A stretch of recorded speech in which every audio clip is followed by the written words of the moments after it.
title of my speech is Hajimemashite, which is Japanese for pleased to meet you. So it is my pleasure to be here today to introduce myself and speak a little bit about myself via the icebreaker. When I looked at the icebreaker, I noticed that one of the options was talking about interests or hobbies. And that really stood out for me because I believe that one of the best questions you can ask somebody when you first meet them is, what are your interests, or what do you do for fun? I think you learn something really interesting usually if you ask that question rather than what do you do for work or where are you from? And it also gives you a chance to maybe share something in common. Ever since I was a small child, I've been fascinated by foreign languages. So when I was very young, I would stop and listen anytime on TV I heard a foreign language. Usually it would be maybe Russian or German because the bad guys spoke Russian or German. And I would learn as many words as I possibly could. So I knew das Vidania and da and all of these small words when I was young. As I got into high school, I was excited to study languages. So I took Spanish and German. And when I got into college, I naturally gravitated again towards foreign languages, and I ended up with a bachelor's degree in Spanish, followed that with a master's degree in Spanish, and even started a PhD in Spanish literature.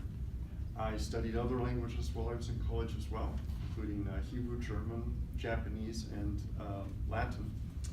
And I've studied languages on the side as well on my own, including Romanian, Portuguese, and Tagalog. At this stage, I would say that my best language, of course, is Spanish. That's where I'm really fluent. I'm able to read books and watch shows. People ask me why I'm so interested in learning languages, and I have to say that really there are three reasons. First, I think that a language really gives you a window into the culture, and you really can't appreciate a foreign culture without having at least some introduction to a language. I also believe that it's just so much fun to start a new language. Each language has very distinct qualities.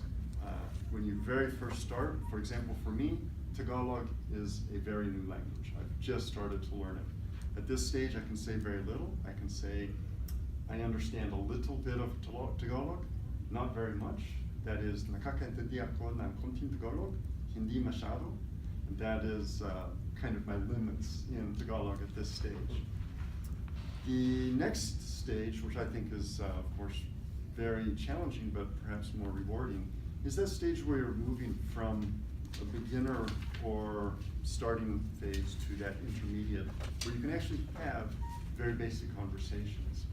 And of course, you progress as you go along, and you're able to have fuller and more complete conversations as you grow in your knowledge.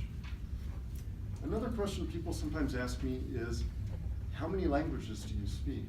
And that always kind of stumps me because it presupposes really that you have fluency or you do not have fluency.